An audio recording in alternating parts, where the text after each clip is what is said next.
Commission చైర్పర్సన్గా బాధ్యత చేపట్టాక first time Bapatla రావటం జరిగింది. ఇంతకుముందు రాయలసీమ, ఉత్తరాంధ్ర వెళ్ళాం కానీ ఈ పక్కన జిల్లాల్లో కవర్ చేయలేదు. సో దాంట్లో భాగంగా ఈరోజు బాపట్ల బాల సదన్, అలాగే శిశుగృహ, ఇంకా గురుకుల్ ఏదైతే గర్ల్స్ స్కూలు ప్లస్ హాస్టల్ ఉందో అదను ఓఎస్సీ సెంటర్స్ విజిట్ చేస్తాము.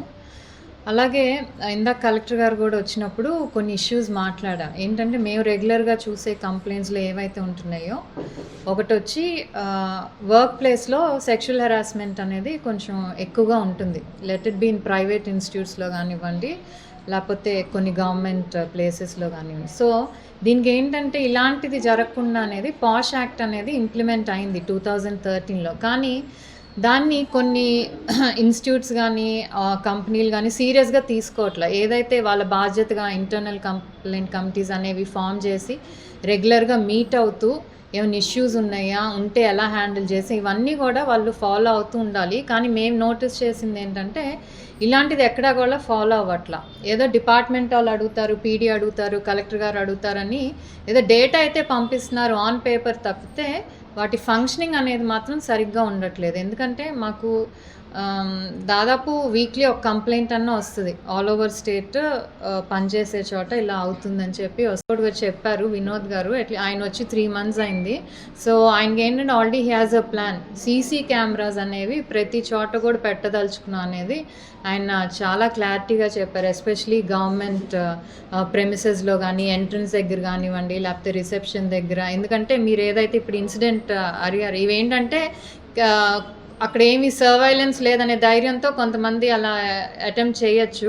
సో ఆయన అదే చెప్పారు, అట్లీస్ట్ ఈ సీసీ కెమెరాస్ పెడితే కొంచెం రెస్పాన్సిబుల్గా ఉంటారు. ఏదర్ అక్కడ పనిచేసే వాళ్ళు కానివ్వండి, లేకపోతే ఎవరైనా అలా బయట నుంచి వచ్చే ఇది కూడా ఉండదు కాబట్టి. సో ఆయన అట్లీస్ట్ ఆయన ఇనిషియేషన్ తీసుకొని he's making sure CC cameras అనేవి ప్రతి చోట పెడతామని ఇప్పుడే మాకు చెప్పారనమాట. ఇప్పటివరకు ఏంటంటే మహిళా కమిషన్కి వెబ్సైట్ అనేది లేదు. అంటే గత ఎప్పుడైతే బైఫర్కేషన్ అయిన దగ్గర నుంచి ఇది ఉందో, సో మేము ఆల్రెడీ ప్రాసెస్ స్టార్ట్ చేసాం. ఎందుకంటే కంప్లైంట్స్ అనేవి అటు ఉత్తరాంధ్ర నుంచి కానివ్వండి, లేకపోతే రాయలసీమ నుంచి కానివ్వండి వస్తారు. సో వాళ్ళందరూ మా దగ్గరికి కమింగ్ ఇస్ నాట్ ఈజీ అందరికీ.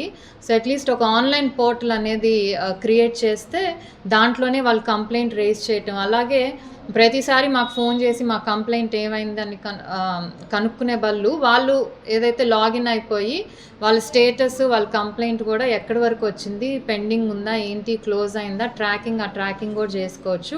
అలాగే టోల్ ఫ్రీ నంబర్, అంతకుముందు ఏంటంటే ఒక 10 digit వాట్సాప్ నంబర్ ఏది, ఇట్స్ నాట్ యూజువల్లీ ఈజీ మనకి గుర్తుపెట్టుకోవటానికి.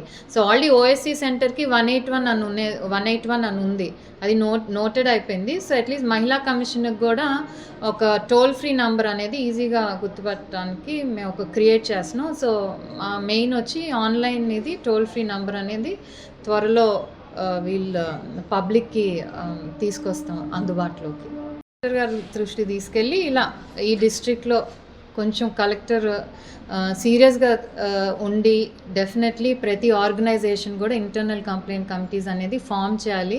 వాటి మెంబర్స్ లిస్ట్ అంతా పంపించాలి. ఫామ్ చేయటమే కాదు, అది ఎందుకునేదనేది అక్కడ పనిచేస్తున్న వాళ్ళకి కానీ, చదువుకునే వాళ్ళకి కానీ తెలియాలి. ఊరికే మనం పేపర్లో పెడితే ఉపయోగం ఉండదు. అది ఎందుకు ఉంది, మీకు ఏమైనా జరిగితే మాకు అప్రోచ్ అవ్వండి అనే ఒక భరోసా అక్కడ పనిచేసే వాళ్ళకి కానీ, చదువుకునే ఆడపిల్లలకు కానీ కలిగియాలి. సో దాన్ని ఆల్రెడీ కలెక్టర్ గారు కూడా దానిపై దృష్టి సారించారు. సో ఇదొకటి. అలాగే ఒక డాష్ బోర్డ్ ఒకటి క్రియేట్ చేసాం. ఏదైతే ప్రతి ఇంటర్నల్ కంప్లైంట్ కమిటీ కూడా ఆ డాష్ బోర్డ్ ఫిల్ చేసి కలెక్టర్కి అలాగే మాకు పంపించాలనేది ఒక dash board. So through chief secretary ద్వారా అన్ని కలెక్టర్స్కి కూడా పంపించి ప్రతి డిస్ట్రిక్ట్లో కూడా ఇంప్లిమెంట్ అయ్యేటట్టు ఒకటి చూస్తాము. అలాగే ఇంకోటి ఏంటంటే ప్రభుత్వం చాలా ఎఫర్ట్ తీసుకొని పిల్లలకి ఎడ్యుకేషన్ కానివ్వండి, లేకపోతే హాస్టల్స్ కానివ్వండి, ఇవన్నీ చేస్తున్నా కూడా అన్ఫార్చునేట్లీ కొన్ని ఇన్సిడెంట్స్ అనేవి జరుగుతున్నాయి.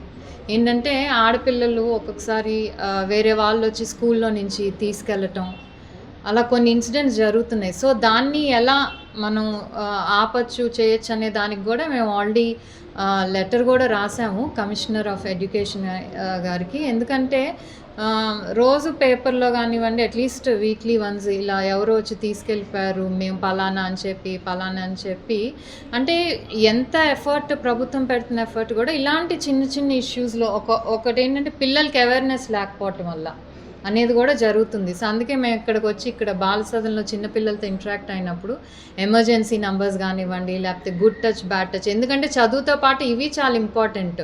ఎప్పుడు వాళ్ళు 4 గోడల మధ్యలో ఉండరు, బయట తిరుగుతారు. బయటకు వెళ్ళినప్పుడు ఎలాంటి ఆపద వస్తే ఎవరికి కాంటాక్ట్ చేయాలి, ఏం చేయాలి అనేది కూడా వాళ్ళకి తెలియాలి. సో అవేర్నెస్ అంతా కూడా ఇక్కడ పిల్లలకి ఉంది. వాళ్ళు ఇంటరాక్ట్ అయ్యాక మేము చూస్తే. సో దీని తర్వాత మేము ఆ గురుకుల్ గర్ల్స్ హాస్టల్కి వెళ్ళి అక్కడ వాళ్ళకి ఎలా ఉంది ఫుడ్, అలాగే మెన్స్ట్రల్ హైజీన్ కానివ్వండి, అక్కడ సేఫ్టీ ఆర్ ప్రికాషన్స్ ఏమైనా మూమెంట్ రిజిస్టర్స్ ఇవన్నీ ఉన్నాయి, ఆ పిల్లలు ఎవరు వచ్చి తీసుకెళ్తున్నారు ఏంటి ఇవన్నీ కూడా వెరిఫై చేయటానికి రావటం జరిగింది.